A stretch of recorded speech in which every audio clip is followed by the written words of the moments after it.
Hey everyone, हम इस video में स्टार्ट करने जा रहे हैं हमारा topic the modern trends in Indian art. ठीक है, सो इस टॉपिक में हमारा नया टॉपिक स्टार्ट हो चुका है। ठीक है, बंगाल स्कूल के बाद हमारा नेक्स्ट है मॉडर्न स्कूल ऑफ आर्ट, और आप इसको modern trends in Indian art भी बोल सकते हो। ठीक है, तो सबसे पहला हम इसका इंट्रोडक्शन पढ़ेंगे। इंट्रोडक्शन में हमारे पास क्या है कि जो हमारा वर्ड है मॉडर्न, इसका मतलब होता है टुडे, जो आजकल चलती हैं। ठीक है, उनको बोला गया है मॉडर्न आर्ट। ठीक है, तो ये ऐसी आर्ट थी जिसको ज़्यादा तो फॉलो नहीं किया गया था। किस स्टाइल में? ट्रेडिशनल स्टाइल में। इसमें कोई इतना ट्रेडिशनल धर्म को नहीं दिया गया था, थोड़ा मॉडर्न तरीके से ये रह रहे थे, जैसे आजकल के लोग रहते हैं ना, कोई ट्रेडिशनल चीज़ों को से इतना खास लेना देना नहीं होता। ठीक है, अपना मॉडर्निटी में जीते हैं, तो वैसे ही ये आर्ट भी थी। ठीक है, ये थी 19 से 20 सेंचुरी के टाइम पीरियड की। ठीक है, तो इसमें क्या था, दूसरी टर्म इसको यूज़ की गई है इसके लिए, कंटेम्प्रेरी आर्ट। कंटेम्प्रेरी होता है हमारा present, modern, present and contemporary, ये दो तीनों वर्ड एक दूसरे से कॉरिलेट करते हैं। ठीक है, और इसके बाद क्या था, जब हम इसके बारे में पढ़ते हैं तो इसमें हम पढ़ते हैं कि सीक्वेंस में कैसे पेंटिंग्स आई, इसमें मॉडर्न पेंटिंग्स कैसे, मॉडर्न स्कल्पचर्स आए जो बनते हैं लाइक मूर्तियाँ होती हैं वैसी, और ग्राफिक्स कैसे आए, ग्राफिक डिज़ाइंस कैसे आए। ठीक है, तो ग्राफिक्स तो आजकल भी चल ही रहे हैं। ठीक है, आजकल भी बहुत ज़्यादा ट्रेंडिंग में है। तो फर्स्टली क्या हुआ, फोटोग्राफी का इन्वेंशन हो चुका था 19 सेंचुरी में। ठीक है, फोटोग्राफी का जो विजुअल आर्ट्स होती है जिनको हम देख सकते हैं फोटोज़ में। ठीक है, और जो इसके बाद 21st सेंचुरी जो हमारी चल रही है, तो यहाँ पे कंप्यूटर भी आया, हमारी फील्ड में कंप्यूटर भी आया, उससे हमने बहुत सारे ग्राफिक डिज़ाइनिंग्स भी की, बहुत कुछ क्रिएट भी किया। तो ये सब चीज़ें मॉडर्निटी को बढ़ावा कैसे दिया गया था वो हमें बता रहे हैं। ठीक है, art in the meanwhile progressed gradually from concrete to abstract. अब ये कंक्रीट थी, नॉर्मल सी चीज़ थी, अब ये एब्स्ट्रैक्ट फॉर्म में आ चुकी थी हमारी आर्ट। ठीक है, what a camera could capture in the click of a button and computer could create by its special features effects no longer inspired the artist as their subjects। जैसे कि एक camera होता है, वो अपनी क्लिक करके बटन को, और क्या जैसे कंप्यूटर क्रिएट करता है अलग अलग इफेक्ट्स को डाल के, तो वो इतना कुछ नहीं रहा था। आर्टिस्ट भी इन चीज़ों से इंस्पायर अब इतने नहीं होते थे, उन्होंने तो अपनी ही कुछ न्यू डेवलपमेंट्स की थी। आर्टिस्ट ने अपने पेंटिंग में अपने ही हिसाब से, अपने ही प्लेजर से, अपना खुश थे वो कि हमें कैसे अपनी अलग ही ड्राइंग्स को करना है, अपनी अलग पेंटिंग्स बनानी है, अपनी सेटिस्फेक्शन होनी चाहिए भाई आर्टिस्ट की उसमें। ठीक है, उन्हें कोई मतलब नहीं था। ठीक है, he did not care for the desire और लाइकिंग ऑफ अदर, उनको किसी की पसंद से, किसी की चीज़ों से कोई मतलब नहीं था कि लोगों को कैसा लग रहा है, कैसा नहीं लग रहा, वो खुश भी हैं इस चीज़ से नहीं है। उन्हें सिर्फ अपनी पड़ी थी कि हाँ हमें अच्छी लगनी चाहिए, हमारी इमेजिनेशन अच्छी होनी चाहिए, भाई हमने कैसे बनाई है। तो अब ये ना नेचर की पेंटिंग्स बनाते हैं, कुछ लाइफ मेड चीज़ों की भी बनाते हैं। ठीक है, सेल्फ मेड अपना कुछ भी सिंबल बना लेते हैं, वो स्टाइल को अपना, उनकी मर्जी वो। ठीक है, तो क्या हुआ, वेस्ट थी ना जो, वहाँ वेस्ट से स्टार्ट हुआ था मॉडर्न पीरियड। ठीक है, लाइक इंडिया में है हमारी डायरेक्शंस जो हम बात करते हैं, नॉर्थ, साउथ, ईस्ट एंड ये होती है हमारी वेस्ट, जो गुजरात वगैरह साइड में होती है, महाराष्ट्र साइड, गुजरात साइड। सो यहाँ पे हुई थी, राजस्थान भी इसमें आ गया, तो इस साइड ही होती है ये सारी। ठीक है, इस साइड स्टार्ट होती हैं वेस्ट से, और लोग यहाँ पे काफ़ी अपना आर्ट को बढ़ावा दे रहे थे। तो जब इंडिया आज़ाद हो चुका था हमारा, ठीक है, तो सेम पैटर्न आर्ट्स का फॉलो किया गया था, वेस्ट से शुरू हो चुका था। ठीक है, हमारे जो आर्टिस्ट थे ना, इतना ज़्यादा अच्छे से ऑब्जर्व कर रहे थे हर चीज़ को, अपना सब देख रहे थे कि हमने कैसे आजकल के वर्ल्ड के अंदर अपनी डेवलप्ड पेंटिंग्स को दिखाना है, और कैसे वो सीख रहे थे उन चीज़ों को कि हाँ हाँ हमें क्या क्या बनाना है। इम्प्रेशनिज्म, पोस्ट इम्प्रेशनिज्म, एक्सप्रेशनिज्म और पोस्ट एक्सप्रेशनिज्म, फेविज्म, रियलिज्म, पॉप और ऑप आर्ट एक्सेट्रा, ये अलग अलग बना रहे थे हमें कैसे कैसे क्या क्या चीज़ों को लाना है इंडियन आर्ट में, इफेक्ट्स में। ठीक है, ऑलमोस्ट क्या था, हर एक आर्टिस्ट अपना स्टार्ट करता है अपना अलग ही रिप्रेजेंटेशन अपनी अपनी आर्ट्स की, अपने आर्ट फिगर्स की, और स्टार्ट कर देते हैं वो अपनी आर्ट्स को सबके आगे लाना अपने अलग अलग ड्राइंग्स के हिसाब से। ठीक है, और इसकी इवोल्यूशन हो चुकी थी वेस्टर्न साइड से हमारी अलग अलग मॉडर्न आर्ट्स की। तो जो मेजर मॉडर्न आर्ट्स थी हमारी, measure of the modern arts के बारे में हम यहाँ पे बात करते हैं, तो वो क्या थी यहाँ पे, अंडर ब्रिटिशर्स, जब ब्रिटिशर्स का यहाँ पे हमारे इंडिया में राज चल रहा था, तब जब वो उन्होंने हमें अपना बंदी बना रखा था, तो जो आर्ट थी ना इन स्कूल्स में स्टार्ट हो गई थी, लाहौर में, बॉम्बे में, मद्रास में एंड कोलकाता में, ठीक है। इन साइड पे, वेस्ट साइड पे स्टार्ट हो गई थी middle and late 19th century time period से। तो उन्होंने रियलिज्म को अपना दिखाना स्टार्ट कर दिया था पेंटिंग्स के अंदर, रियलिटी को दर्शा रहे थे कि उस टाइम पे जो सोसाइटी में रियलिटी थी ना, जब हमारा देश आज़ाद होने वाला था या नहीं भी हुआ था, तो उस टाइम पे जो ये टाइम था ना, उस टाइम पे दिखा रहे थे कि लोग कितना परेशान थे, कैसी कैसी सोसाइटी थी, सोसाइटी में क्या क्या प्रॉब्लम्स थी और क्या क्या रहा लोगों का एक्सपीरियंस उस टाइम पे। तो वो दिखाते हैं सारी नेशनलिस्ट मूवमेंट्स को भी, लाइक बंगाल स्कूलों में उन्होंने दिखाया था। तो यहाँ पे इन्होंने थोड़ा ना इंडियन इसमें थीम को थोड़ा चेंज कर दिया बंगाल आर्टिस्ट से। तो 1947 से जब हम आज़ाद हो चुके थे, तब क्या हुआ, उसके बाद लिटरेचर, साइंस में, आर्ट्स में, हर चीज़ में डेवलप हुआ, नई नई टेक्निक्स आई और आर्ट में भी काफ़ी इसमें सुधार हुआ। तो जब रविंद्रनाथ टैगोर थे ना, वो पहले ऐसे मतलब मैन थे जिन्होंने क्या किया था, इंडिया से थे वो, उन्होंने पेंट किया था मॉडर्न आर्ट को, रविंद्रनाथ टैगोर ने, ठीक है, जिन्होंने हमारा जो है जनगण मन भी लिखा है, ओके। सो उसके बाद क्या हुआ, जो हमारी इंडियन आर्ट है वो बहुत ज़्यादा चलती रही आगे, और उनके साथ और भी आर्टिस्ट जुड़े, रवि वर्मा, अमृता शेरगिल, अबिंद्रनाथ टैगोर और उनके और भी फॉलोअर्स जो उनको फॉलो करते करते आर्टिस्ट बन गए थे बहुत अच्छे अच्छे। तो यहाँ पे उन्हीं आर्टिस्ट के बारे में बात की गई है। सबसे पहले राजा रवि वर्मा के बारे में बात की गई है। तो वो सबसे फर्स्ट आर्टिस्ट थे जिन्होंने इंडियन ट्रेडिशनल को बढ़ावा दिया था, थोड़ा यूरोपियन टेक्निक्स को भी उन्होंने उसमें यूज़ किया था, लाइक ऑयल पेंटिंग की, एसल पेंटिंग की, और उन्होंने काफ़ी हिंदू थीम्स और मिथियोलॉजी को अपने उसमें पेंटिंग्स में, अपने वर्क्स में डाला था, ठीक है। और उन्होंने काफ़ी ब्रिलियंट गॉड एंड गॉडेस की, ठीक है, भगवानों की और माताओं की पेंटिंग्स को बनाया था, देवी की पेंटिंग्स को, ठीक है।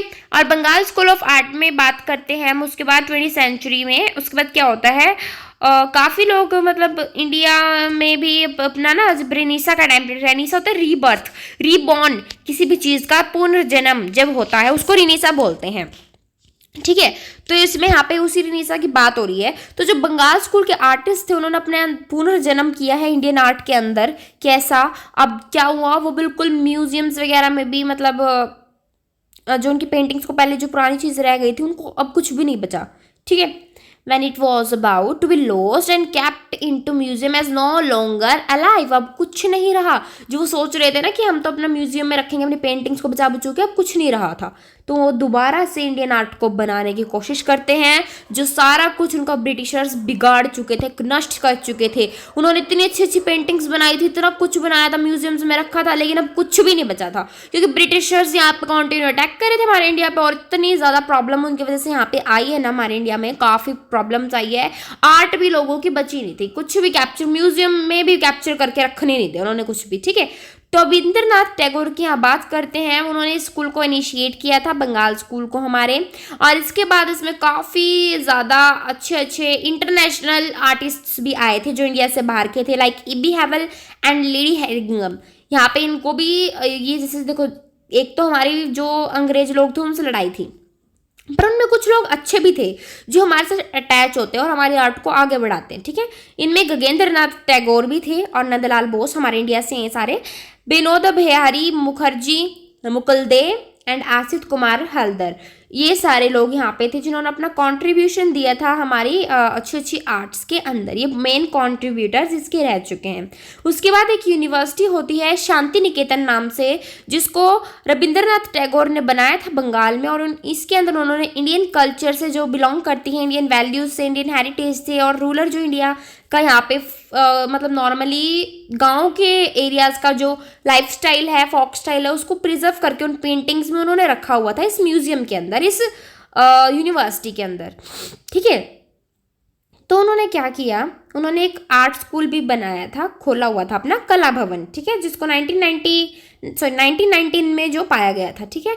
फोर्थ यहाँ पे बात करते हैं हम अमृता शेरगिल की। देखो हमने कितने कितने आर्टिस्ट की बात कर ली, राजा रवि वर्मा की, okay, Raja Ravi Varma, Abanindranath Tagore and Rabindranath Tagore, and fourth पे आ चुके हैं हम अमृता शेरगिल पे।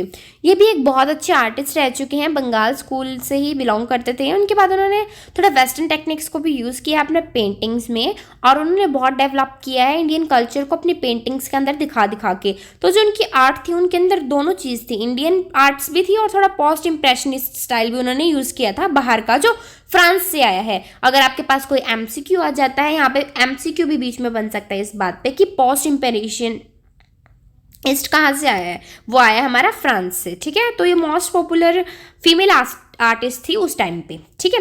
फिफ्थ हमारे पास यहाँ पे पॉइंट में हम पढ़ेंगे कि जो दूसरा फिफ्थ पॉइंट हमारा आया था वो था कोलकाता ग्रुप ऑफ आर्टिस्ट। वो कोलकाता ग्रुप ऑफ आर्टिस्ट हमें मिला था 1943 में।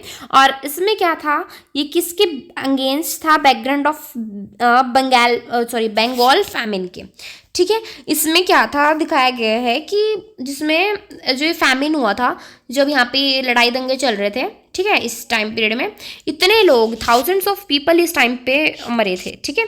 सो जो दूसरी बात यहाँ पे आती है 1943 के पीरियड की, सोशल एंड पॉलिटिकली सब कुछ डिस्टर्ब हो चुका था, ऐसा सब चल रहा था, लाइक सेकेंड वर्ल्ड वॉर चल रहा हो ना, ऐसी इतनी ज़्यादा प्रॉब्लम आ चुकी थी पॉलिटिकली, और हर जगह पे इतना मतलब वायलेंस फैला हुआ था। तो काफ़ी फाउंडर्स आते हैं इसके बाद, प्रदोष दास गुप्ता, गोपाल घोष, ठीक है, रथिन मैत्रा, निरोदे मजुमदार, शुभो टैगोर एंड प्राण कृष्णा पल, ठीक है।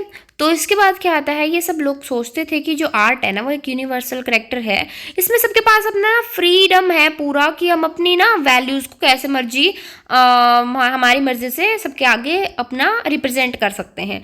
Unlike Bengal school, they wanted their art to speak. वो चाहते थे कि बंगाल स्कूल की तरह नहीं, लेकिन वो अपना कुछ अलग ही चाहते थे कि हमारी आर्ट है ना जो, वो हमारे टाइम, जो प्रेजेंट टाइम हमारा चल रहा है, जितनी प्रॉब्लम से हम गुजर रहे हैं, जैसे हमारी लाइफ अभी चल रही है ना, ये इंडिपेंडेंस के टाइम पे जितना लोगों ने झेला है सब कुछ, वो चाहते हैं कि हम ना बोलें उन चीज़ों के बारे में, हमारी आर्ट ही हम इतनी बढ़िया बना दें कि हमारी आर्ट ही हमारे जो चीज़ें हैं ना उनके बारे में बोले, उनके बारे में लोगों को बताएं, ठीक है।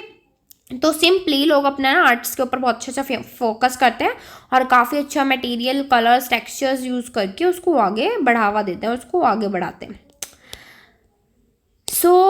इसमें आपको इतना ज़्यादा नहीं, इतना आपको वास्ट मतलब देना डिस्क्रिप्शन, बट आपको ना जो मैं ये पढ़ा रही हूँ इन नोट्स में से इतने सारे एमसीक्यू आपके बन जाएंगे ना, आपको पता भी नहीं चलेगा कहाँ पे कितने सारे एमसीक्यू बनेंगे आपके, ठीक है। सो आपको हर एक चीज़ को काफ़ी बारीकी से पढ़ना पड़ेगा, ठीक है।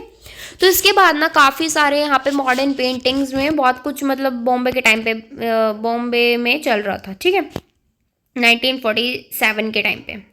तो बहुत सारे इस चीज़ को नाम दिया गया लोगों के द्वारा प्रोग्रेसिव आर्टिस्ट ग्रुप, ठीक है, बिकॉज यहाँ पे इसका ना एक मतलब निकल रहा है, लाइक प्रोग्रेस मिला ना, आर्टिस्ट ने अपना आगे बढ़े इस टाइम पीरियड पे वो, ठीक है। तो यहाँ पे बहुत कुछ बना, इसमें कुछ लिमिट्स भी थी, कॉलोनियल, एकेडमिक और नेशनल, इसमें थोड़ा बंगाल स्कूल के हिसाब से, ठीक है, हमारा थोड़ा प्रॉब्लम्स चल रही थी और इसमें लिमिट्स थी हर चीज़ में, ठीक है। लोग ना इतना आगे नहीं बढ़ सकते थे बिकॉज कॉलोनियलिज्म यहाँ चल रहा था, हम ब्रिटिश लोगों की कॉलोनी हम बन चुके थे, तो उसमें लोगों को इतना भी मतलब हक नहीं था। वो चाहते थे कि हम अपनी सारी ओरिजिनलिटी को, हमारे जो यहाँ पे चल रहा है देश में, उसको अपना बस लोगों को बता सकें कि हमारे पास यहाँ पे कितनी बुरी सिचुएशन बनी हुई है, बट वो उन्हें इतनी भी फ्रीडम नहीं थी कि वो अपना जो लोग हैं ना अपनी आर्ट के थ्रू भी अपनी जो दुर्दशा है उसको लोगों के सामने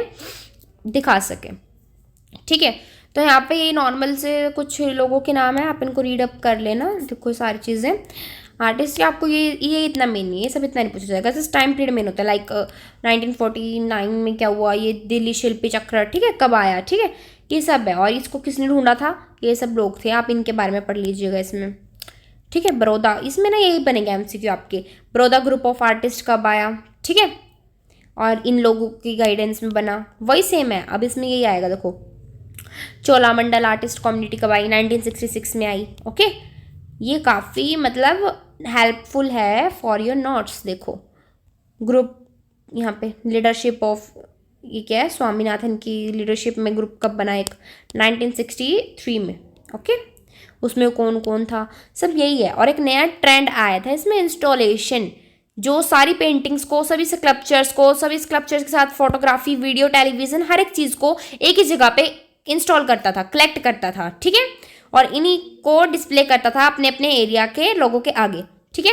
इसके बाद यहाँ पे सभी कुछ बात की गई है कि अब इस ग्रुप के साथ और भी ज़्यादा हमारे जो ट्रेंड्स आए थे वो क्या क्या आए थे नए नए हमारी एवरीडे लाइफ में, लाइक डिजिटल आर्ट आई थी, फोटो रिलीजम आई थी, वेरियस ट्रेंड्स लाइक कैसे कैसे आए थे, मंडल्स, यंत्र, तांत्रिक आर्ट, अलग अलग टाइप की आर्ट को बढ़ावा मिल रहा था मॉडर्न टाइम पीरियड पे, ठीक है। सारे आर्टिस्ट आए यहाँ पे जो अपना अपना अपना आगे आगे इस प्लेटफॉर्म में आगे बढ़ रहे थे। तो हम इसका नेक्स्ट है जो यहाँ पे मेथड एंड मटेरियल को नेक्स्ट वीडियो में कवर अप करेंगे।